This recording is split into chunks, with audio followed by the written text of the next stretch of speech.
Welcome. My name is Jody Craner, and I'm with the Wisconsin Alzheimer's Institute. I appreciate you joining us today for our webinar, Walking in Their Shoes, Engaging High School Students in Dementia Awareness. We have an expert panel that will be presenting today. I'm excited that they stepped to the plate and volunteered to do this. Very enlightening information that they will be sharing.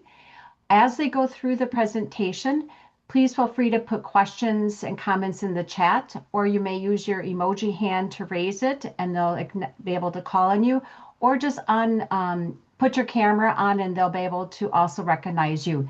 They will take questions as the presentation goes on. However, if we end up getting a little behind in schedule, then we'll defer the remaining questions to at the end of the presentation. So feel free to start with the chat or the emoji hand or put your camera on. Without further ado, I would love to turn the webinar now over to our panel. Thank you for having us, Jody. Welcome everybody to Walking in Their Shoes, Engaging High School Students in Dementia Awareness. My name is Sierra Witczak, and I am the Dementia Care Specialist in Door County.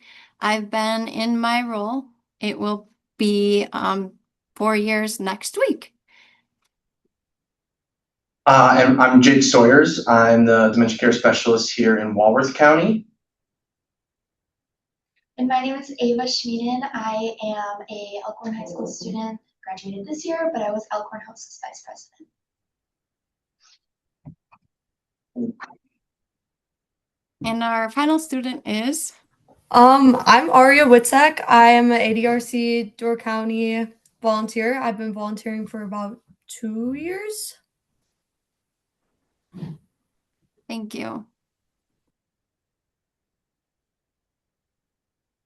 And today our goal is to provide participants with the tools and inspiration to engage students in dementia education through hands-on experience and community partnership that will offer empathy and real-world impact. Why?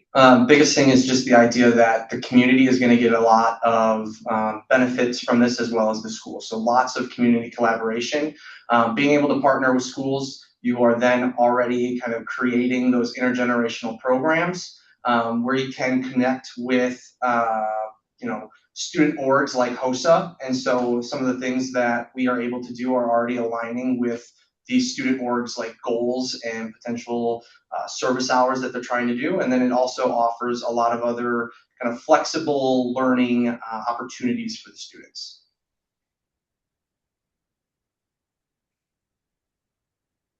Why do we want to focus on teens? So this is kind of a mutual question. This was a big goal of mine when I first became a dementia care specialist. I really wanted to make sure we were targeting kind of that next generation as much as we can.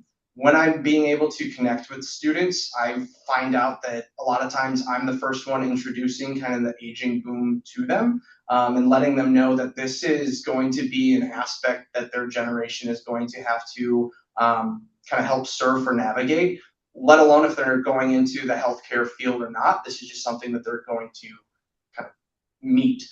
With that growing aging population, we're going to obviously be talking about the growing need for dementia awareness. Not only is it great for these students to be able to have this dementia awareness as they go on into their futures, but it's a really good vehicle to actually be targeting these students' parents who are either already caring or they're going to be the next kind of family caregivers for their parents in the next 5 to 10 years.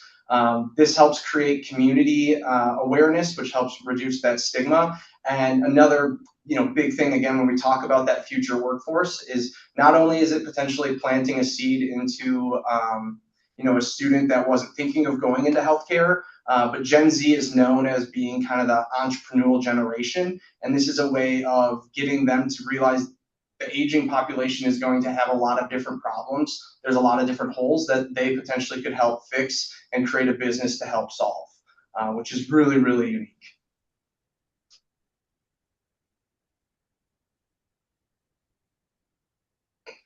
Multi-generational homes, that includes 2 or more adult generations with adults mainly 25 years or older, or skip generations, which consist of grandparents and grandchildren younger than the age of 25 under the same roof. And almost 60 million American households are multi-generational. And for reference, there's estimated to be 131 million households in the United States. While we're giving the presentation, we'll give you some examples of this. But during Dementia Live, I had a student that was highly impacted by living in a multi-generational house and being able to care for her grandmother. So among the age group of 25 to 29-year-olds, there tends to be more men who are living in those multi-generational houses than women. So the statistic of men is 37% of those gents are living under a multi-generational household versus the 26% of women.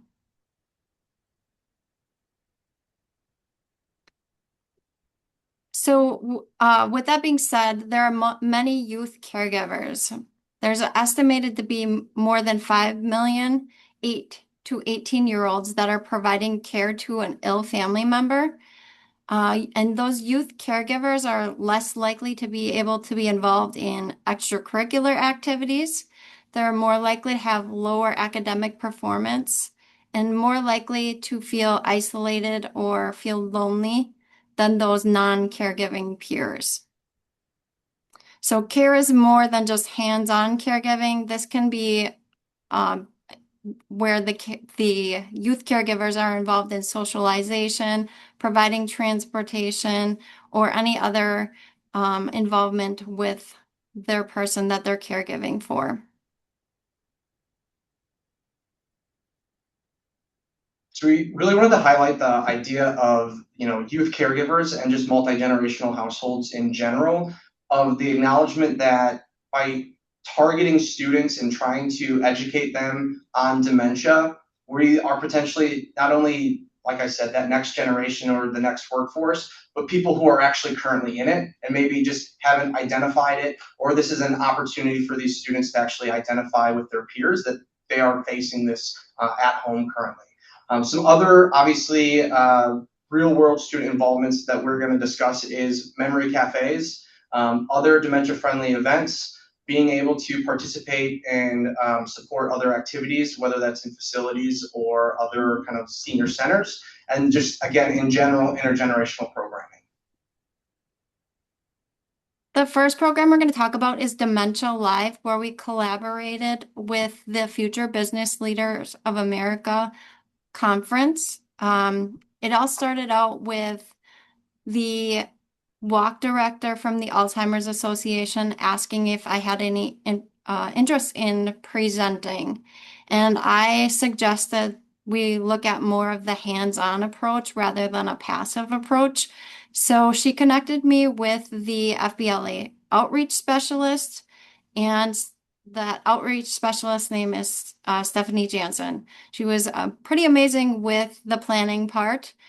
So she took care of a lot of the behind the scenes, the sign up. We used Sign Up Genius to get our students signed up and interested. And then I also collaborated with additional dementia care specialists in this Northeast Wisconsin region. The reason why we focused on that is the conference did take place in Green Bay. And I also live in that area. So shout out to the other dementia care specialists that were involved and that helped me along the way. And while we were coordinating the event, we structured it with two individuals being a prep coach and two of them being task givers. Next slide. Thank you. So like I stated earlier, we focused on that hands-on approach rather than a classroom environment where they're just passively learning by a PowerPoint. And we had participants who we shared where they could engage by altering their senses. So what we did was we had them put headphones on, gloves on, and glasses on. And then we tasked them in the experience room to do a variety of tasks. When that experience was complete, the participants came back into a room where they were to share how they were feeling afterwards. So we really had a great debrief on how this impacted their senses and how this impacted them in general and why somebody with dementia would experience something like this. So it made for some really meaningful and memorable experiences for these kids. Some of the quotes from the students during the experience, one of them was, "I disconnected from everything and it felt so isolating." And then one of my favorite quotes was from a daughter that was caregiving, well, actually a granddaughter who was caregiving for her grandma. And she said, "It all makes sense to why grandma is just sitting there and staring." And then another time, one of the other students shared that I'll know how to care for my parents during that time. And it's interesting how we all had different experience. And I really love that one as well, because one person with dementia is one person with dementia, and each person's experience is a little bit different. So we want to definitely be able to highlight and have Ava give her experience kind of going through the dementia simulation. So Ava, take it away. Yeah, we had the dementia simulation during one of our HOSA meetings, and I don't remember how many people went through it, but there was a good chunk of us, and I remember talking with everyone afterward, and we all kind of had the same feeling of, you learn something new. It's easy to think of dementia as a kind of just a memory loss type thing, and people really can be unknowingly ignorant as to how they treat people based on things that they thought they knew. And I think that the simulation, with really being put exactly in their shoes and being able to know how complicated things are to do everyday tasks, is such a very realistic situation. And following this, everyone kind of agreed that it was very, very eye-opening, and people wanted to kind of take action. I remember collaborating with Jake after this, and he had kind of brought up, like, how can we fix this? How do you guys want to bring this feeling of, we need to help out with these people in more ways? After that. We'll get to that. But then we had also talked about how, like, parents also don't know this. If we don't know this, then we need to talk to our community and to other students, and that kind of led to also our learning and living committee. Wait. We're gonna get to that slide. Okay. Yep. Just the dementia. Thank you. Okay. Yeah, but we all kind of agreed on that it was something that you really should be taking more awareness to, because it was a very eye-opening experience that kind of gave us more information about something we completely had no idea about. Wanted to throw out there too, for those that are wanting to connect with like school organizations to do the simulation. Connecting with HOSA was an after school, and so that way every student that wanted to go through the program kind of was able to. I also do a program with Elkhorn High School that is actually it's called AVID, and it's during their school day. And because it's during school hours, we had to kind of do the structure a little bit different. And what we kind of how we do that is we actually only have 4 or 5 students go through the simulation itself, and the rest of the students are part of the observers and are taking the notes and seeing what's going on. And then afterwards, when we do the debrief, we have the students that went through the simulation kind of in a hot seat up front, talking about their experience. And then for those that were the observers, we're able to highlight kind of, again, some of the things they noticed, some of the takeaways that they had. And for some of them, some of the biggest takeaways were seeing their peers who they know don't have dementia now kind of experiencing and showing dementia-like symptoms that maybe they've seen with their grandparents, or if we have maybe some CNAs in the group that they've actually seen at work. And it was just a really good, again, what Ava said too, is these students are able to interpret it's not just memory loss. When we talk about dementia, we're talking about all sorts of different aspects of cognition, and it's a really good takeaway for them to really understand that. Okay, thank you. Next slide.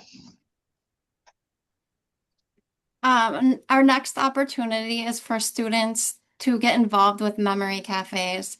I have a couple students that volunteer every summer, and they come to memory cafes, and it has a big impact not only on the students, but also the persons who are affected by dementia.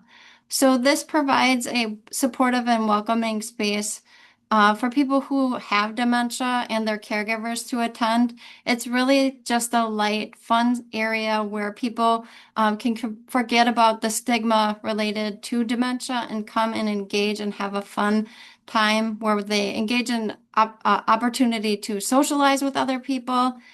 We do a lot of different activities and then have that shared experience with one another. For people with dementia, when there is kids that are involved, a lot of times that brings a lot of curiosity and they really light up inside. So they oftentimes are asking multiple questions. How old are you? Where do you go to school? Do you do any sports? So this brings up a lot of social engagement, different topics. A lot of times they'll share about when they were younger. It also decreases the isolation. So those people who are living out in the community, it gives them something to do and something to look forward to. And it's uplifting for them and stimulating. A lot of times my people look forward to coming to Memory Cafe, and it gives them that sense of belonging, that they belong to a group where they are not defined by their diagnosis.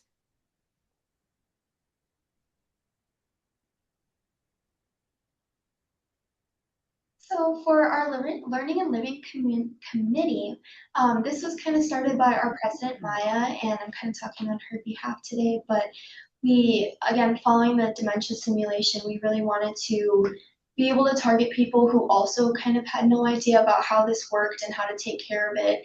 And we thought that the best way to do that was to target like our parents specifically. Through this, we started with like a survey that asked parents and community members what they specifically needed help with and what they didn't know, and how many of them were truly ready to be caregivers for their parents. And it was an overwhelming majority that had no idea what they were doing, didn't know where to start, and didn't know how to work out financials or taking care of their parents, where to put them, what to get to even like kind of prepare them for the aging process and trying to support their parents through that as well. And we thought that our parents were the easiest way to do that because, you know, we had just gone through this and we felt that we were a good voice to be able to get to our parents and our community members. And so through this, we then had information tables at our school events that really connected with our community and parents as well, because there were so many people there. And we had flyers about information that could help out with, you know, how their parents are feeling, different connections to aging and disability resource centers that they could call for any further information, just really giving a connection to people who didn't even know where to start, because that seemed to be the biggest issues, that people really didn't know where to begin in looking forward to something like this. Perfect. Perfect. Next slide. So what makes memory cafes really powerful is the way that it shifts the focus from the lost to what the present moments are. So people with dementia, they usually are defined, or they feel defined by their diagnosis, and they look at what they can't do. But for Memory Cafe, it provides that opportunity of looking at what they can do and highlighting that and creating those moments based on that. So a lot of times it brings a lot of joy. We see the humorous side of people come out. We are able to be really creative with them, and then it also creates these meaningful relationships, like the picture that you're looking at. That is Aria, who does volunteer, like we stated, at the memory cafes, and oftentimes this brings those extra spark into the person with dementia's life. So Aria, if you could share with us how memory cafes have impacted you and what you might have learned from attending memory cafes. Okay. So like my favorite thing about memory cafes is creating bonds with the people at it. So like throughout the years I've been doing memory cafes, you learn more and more about the people who attend.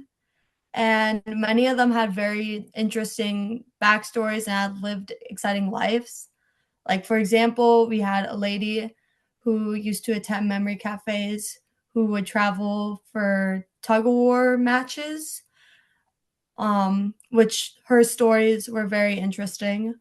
And so learning about the attendees through activities, conversations, and stories, they create meaningful like friendships that's genuine and caring, almost just like how I would have a friendship with a friend my age. And then what I've learned through them is I've learned patience because it may be easy to like give up or become irritated when people may like struggle to think of a word or a name. However, you learn to give them time and support. Another thing that goes along with that is empathy. It is important to remember that people can also become frustrated at the fact that they cannot remember how to perform a task or think of a word. But you must put into consideration that they are trying their best and you have to remain uplifting throughout that. And finally, like I learned how to stand up for the elderly. Many people, like especially around my age, because kind of young, like to give stereotypes to the elderly and call them out of their mind or even crazy. But voicing my experiences and knowledge can help my classmates, teammates, or even friends change their assumptions and fix mindsets to become more open to understanding and being aware and loving the elderly, especially those with dementia. Thank you, Aria, for sharing. All right, so next slide, please. So we kind of shared how Aria felt when engaging with the elderly population in those memory cafes. So this experience does go beyond the textbooks. It does humanize that dementia goes beyond that stereotype or our clinical definitions, and that we are able to allow them to communicate with patients, as Aria mentioned, flexibility and learning that empathy piece. It does challenge the assumption about aging and cognitive decline as well, and it allows for those skills to be built so that way not only going into future careers, you can take these skills with you, but just having the awareness of the people around you. No matter where you go, you're probably going to run into somebody who has dementia or maybe a cognitive impairment. So just being mindful of that and how you communicate and take patients, even if it's somebody putting their cart away at Walmart. Next slide, please. Hey, yeah, so through the last 2 years, we have kind of worked with Jake and the rest of the Aging and Disability Resource Center, and we have brought in the same memory cafes, and these have been really, really beneficial to all of us. It's been like pretty much the same group of people who has gotten to every single one, and we kind of start by brainstorming activities that we think would be beneficial for the elderly, and whether it's, you know, getting them moving more or to get them to This kind is of like Dementia 101. Well, I think it's more. and to kind of get them to use like more motor skills, which is what we kind of did through our card decorating for Valentine's Day or our flower arranging. Either way, we wanted to target activities and things with them that they weren't doing in their regular everyday lives, and things that we were able to bond with them over, like during the flower arranging. We used those flowers for our high school prom the next day. And then during that, we were able to talk with them about their memories and their experiences through high school or through prom. And it was just very, very incredible for all of us to, like Arya was saying, to get to know everyone on such a deeper level, because sometimes these people really just need someone to talk to and someone to be there to listen and someone to be able to connect with. And especially for us being the people to talk with everyone there, it was reciprocated in the same way of having someone to listen to and getting to know people on that deeper level. You don't do it everywhere else, which is really nice that we were able to do it with people who really needed it. And from the Memory Cafe facilitator side, it was awesome working with the HOSA group, because they took over all of the planning. And I even kind of had them, Ava was awesome in taking over as like the facilitator for the months that the students were there, which was really nice on my end, because I could then coast a little bit and kind of focus more attention on other things, which was awesome. But it was really cool to see the students kind of take action in terms of planning and facilitating. And as she said, the flower arrangement, and then being able to say that they brought it to prom at that next following Memory Cafe, the participants were really excited and asking to see the prom pictures. And so some of the students were able to kind of pull up on our screen their prom pictures, and it made for a really good conversation. Next slide. So just a couple other programs that I do in the Walworth County area. I partner with Lake Geneva High School through their FCCLA org, which is the Family, Career, and Community Leaders of America. And again, the idea that what we created is I asked to just connect with them to do a presentation, and then it was offered to them of what do they want to do. And the students created what we called the Badger Breakfast Buddies program, where we had a kind of a free continental breakfast of sorts that was then accompanied with activities, and some were tours of the school, just so some of the participants hadn't been at the Lake Geneva High School since they went to school back in the day. And it was a really cool program to do some different intergenerational socialization. And then through FCCLA, some of the students were able to kind of focus on the actual foods part. So they built the menu, as it says there, the yogurt parfait and some muffins and things.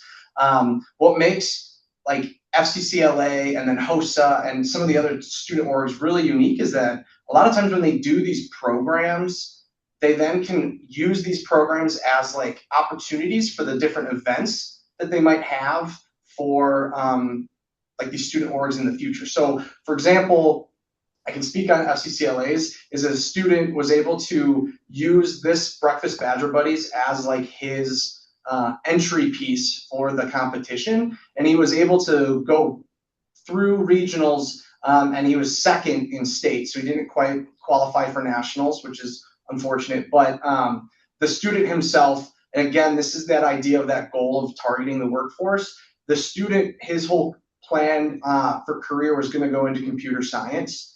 However, after doing this thing, he really was excited to think about how can he go into computer science, but use that as a leverage to potentially help work with seniors in some capacity. Exciting to see if he's able to do that, but just the idea that that was a potential goal of his was, again, just a highlight of this is exactly what we want to do. Next slide. The other program that we do, and this one's with AVID, is the AVID seniors have to do a community service project before they graduate. And so I had partnered with them for the last 4 years to do Memory Tunes. What was unique, so Memory Tunes is our version of Music and Memory. So the idea that the students meet with older adults, person with dementia and their caregivers, and then have an interview process to then build that personal playlist of music that they then downloaded onto an MP3 player and gifted back to the participants. In years past, AVID would only had maybe 10 to 15 students. This school year they had 43, and I just didn't have enough participants to make sure that we could participate in Memory Tunes. And so the students were able to actually pick kind of 3 different avenues that they could go down. One was the traditional memory tunes. One was I helped be a middleman and connected them to long-term care facilities or the memory cafes that I facilitated. And the students had to plan and coordinate an hour activity at these either locations or the memory cafe. And then the final one was a new intergenerational kind of social program that we're working on called Seniors to Seniors, where it was just the seniors were interviewing senior citizens, and it was kind of like an oral history project. So seeing Kathy's question in the chat, when it came to breakfast buddies, do they come on their own or with a caregiver? We had them come with their caregiver. The first year that we did it, a family that I was working with, the caregiver was unable, but she still wanted her husband to go. So he came with me. I was his caregiver to make sure that he still got to attend.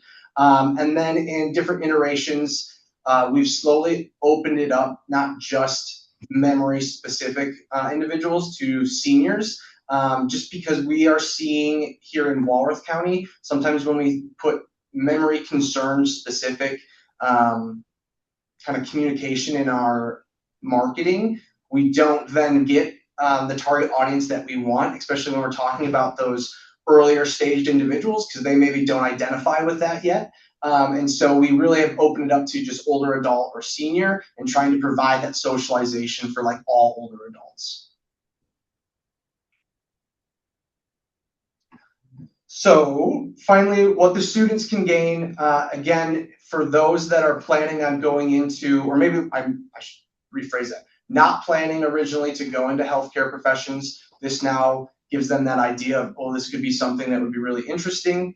Again, this is going to increase that empathy and compassion skills, as we heard from Ava and Arya. Definitely better communication skills and reduce the stigma about dementia. And our community gains the opportunity for the next generation to understand how important it is to really care for your neighbor. And this might give people more interest in caregiving just as the workforce or in other careers, because there's a high demand for caregivers. This also provides them with job stability. And there, again, are a diverse amount of careers that you can go into where you're going to be impacted by dementia. It also lessens the stigma of dementia and aging in general, as we heard from our students. I mean, to piggyback on the idea of the interest in the caregiving workforce, I can identify the second year I did memory tunes with Avid. One of the students said that she just found it really interesting having that communication interview process with a family. And then next year, she ended up coming to one of our memory cafes because she was now a caregiver and she knew about the ADRC and the memory cafes, and she brought the person that she was caring for to the cafes, which was a really cool full circle.